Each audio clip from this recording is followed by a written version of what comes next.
Hey guys, just wanted to give you a quick update on the rammer. As you know, we had another check engine light, which we assumed, my wife and I assumed, that it was a repeat of the prior check engine light because it happened so quick, from when it was doing it before. We thought it was like a fuel. They had to reset something on the computer last time, something to do with the fuel or the fuel valve, something like that. Anyhow, it actually wasn't. Just got back from the dealer. The rammer is still in the shop. This one, luckily, still under warranty. Just under the 36,000 mile RAM warranty, factory. Like we got 34 and some change, or 30, just 150 miles short actually. The service writer told me. But anyhow, they said it was a thermostat. I read a few things. I did a little bit of research after that, and I saw where if people tow in high heat, something about that, they had to replace theirs. So just wanted to give you guys that quick update. If you, more than anything, check engine light, you should always either be able to diagnose it yourself, which I want to eventually get a, whatever that's called, a diagnostic computer where you can hook up and at least see what the codes are. But yeah, take it in if it's still under warranty. Don't ignore it. I never noticed any fluctuation in the temperature gauge from the thermostat not, kicking in or not. But then again, I wasn't really looking for it, so it may have been doing it all along or ever since the last check engine or who knows when. So it's going to be supposedly an overnight thing. That's fine. That's, again, why we're here in the summer. I'm out back with the dogs again. Yeah, they're down there. One's down here. There's old Brutus. And then one likes to hide up underneath the shade up by the house. So yeah, it's maybe, I don't know, right now 90s, low 90s, high 80s. Out west here.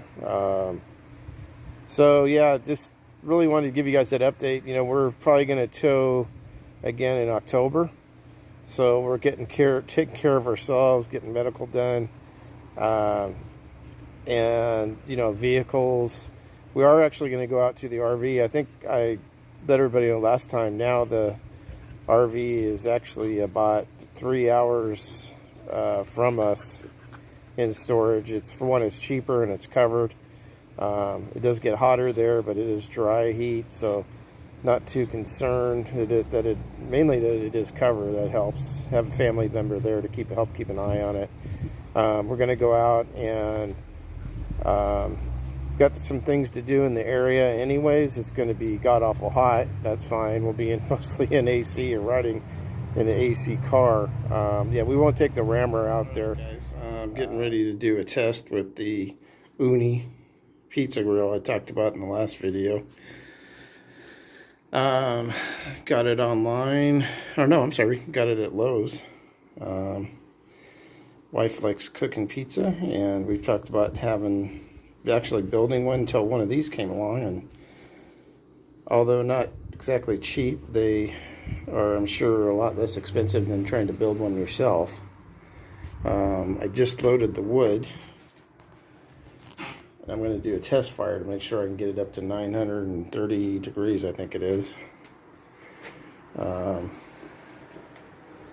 a plate in here, a ceramic plate, if you will, that holds the pizza.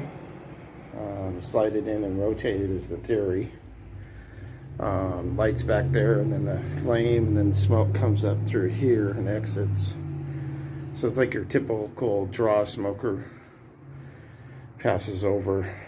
All this does the heat, does the smoking, and the smoke kind of passes over the meat. This is a little different theory, but you can also use it in that way. And I have these wood chunks from Gourmet Cooking Wood, Sharp Gourmet Cooking Wood. I'll leave a link. And this, they recommend using, that's olive wood. And then I use these tumbleweeds as a starter.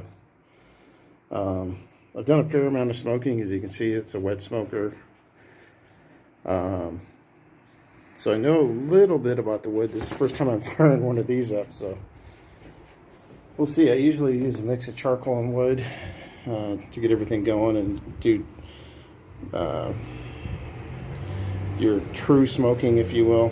This is using the wood for heat, obviously, and these are the little tumbleweed starters. So I'm going to go ahead and fire one up, guys, and see if we can get this up to temperature, see what happens. Oh yeah, looks good this time. Good just but we'll take some things out there, check on it, you know, go inside, make sure everything's looking good.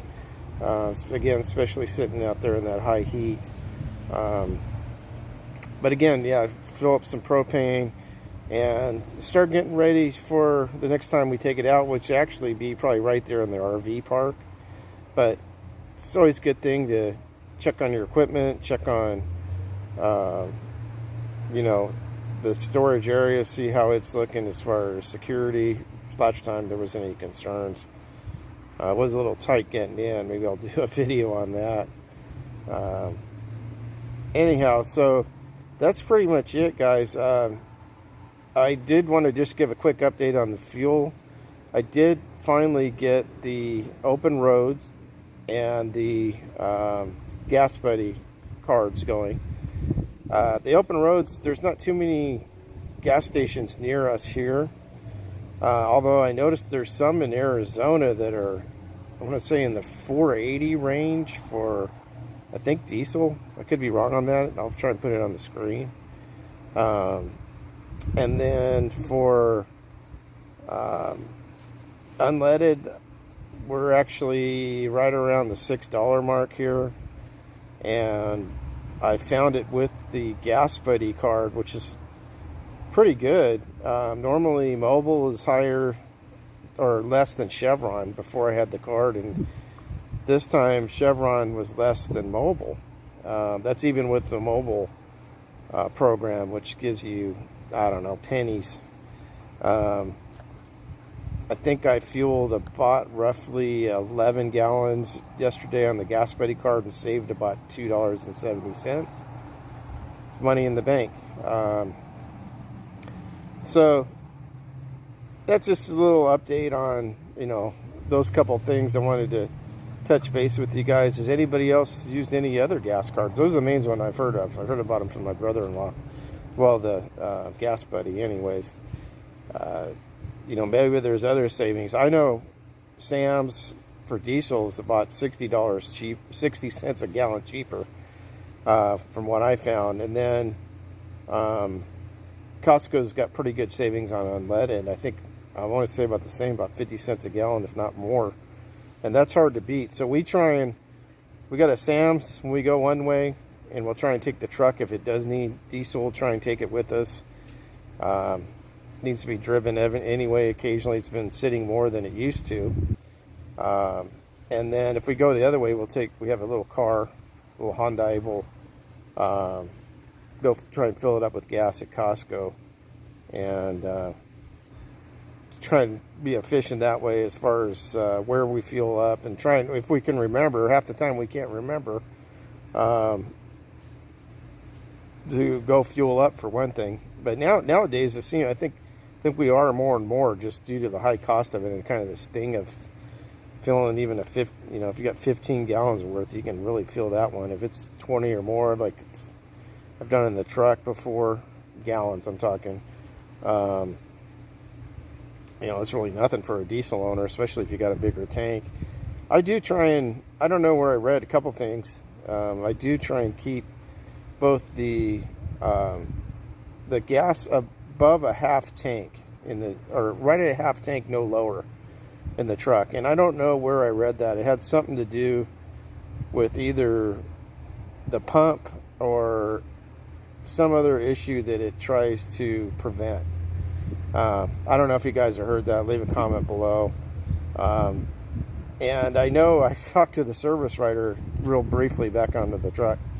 I asked him about these recalls. You know, one of them is for the fuel pump, which, you know, I don't know what Ram was thinking on this. You know, the Cummins, they went to a lightweight fuel pump. I think maybe we did talk about last time, and it's having problems, and it's the same from what I'm understanding from YouTube, and I've been doing is it's the same fuel pump that was in the GMs, and I think they're still running it. They may have replaced theirs, that they had all kinds of issues with.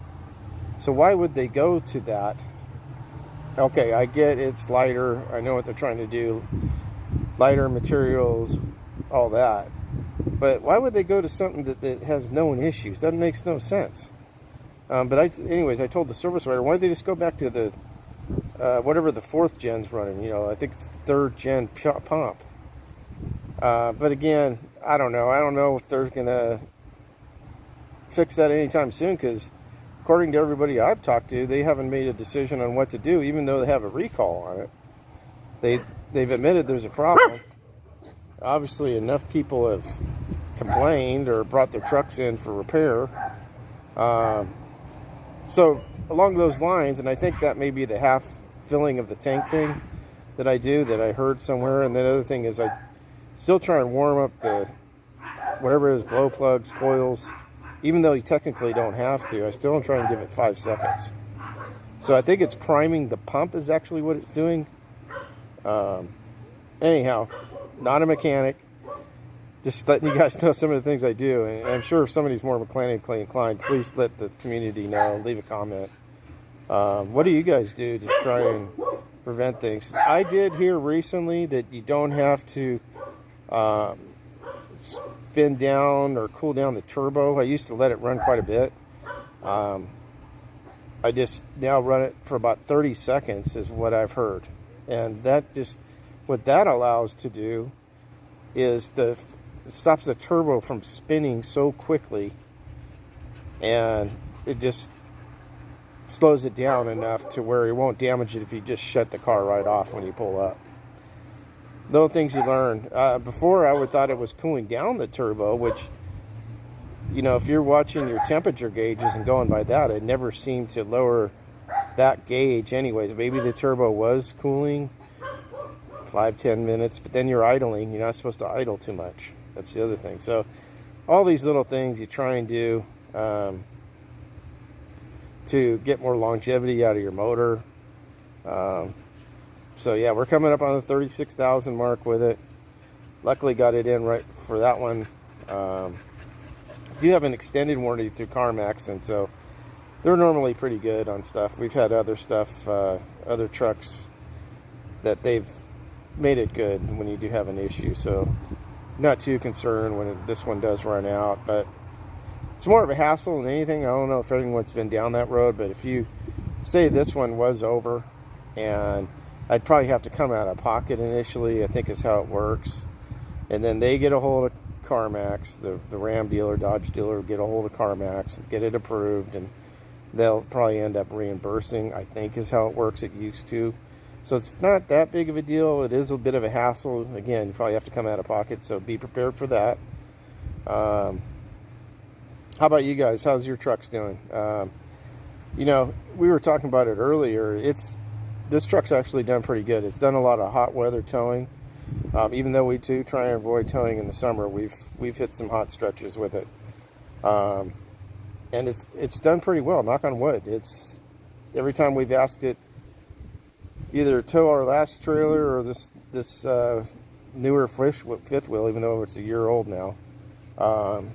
It's done a great job, honestly. It's pulling grades, downhills.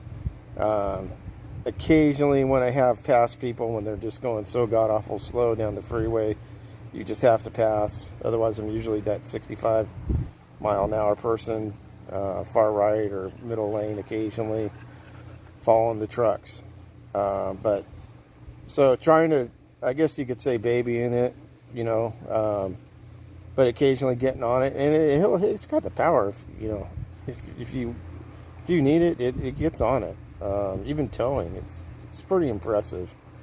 You know, I've tried to stick with regular oil changes and fuel filter changes as much as I can, you know, just on basically a schedule. Of course, I'm sure the Ram dealer would love me to do all kinds of other stuff, which they pretty much know I'm not going to do at this point. I got my own maintenance schedule going.